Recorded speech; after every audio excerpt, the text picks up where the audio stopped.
Qindra banorë që jetojnë në zonën e Institutit Bujqësor në Kamës kanë protestuar këtë të shtunë për ndërprerjen e energjisë elektrike.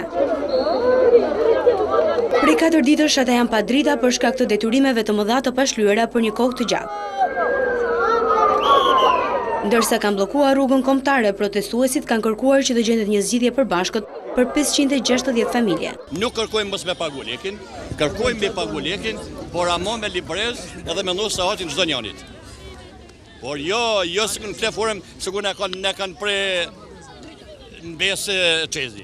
Unë kërkoj, përse nuk vjen me lidh dritën, kur unë kam bak marrëveshjen. 560 familje kanë garancinë plot, paguajnë dritat kundrejt një marrëveshje, kundrejt një kontrate.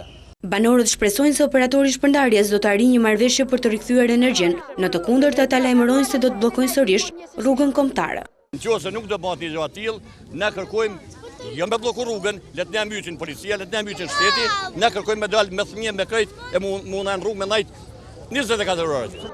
Ndërsa kompania shpërndarjes së energjisë elektrike njofton se ka ngritur një grup pune të veçantë i cili po punon në terren për të rikthyer energjinë qytetarëve të cilët kanë lidhur aktmarrëveshjet me operatorin. Punonjësit e OSHE-s po instalojnë 4 shtylla me linja të veçanta për të gjitha familjet, të cilat kanë rënë dakord për të shlyer debin. Për pjesën e klientëve të cilët s'kan paguar detyrimet dhe nuk kanë lidhur asnjë marrëveshje, nuk do të ketë tolerime për rikthimin e energjisë deri në shlyerjen e faturave.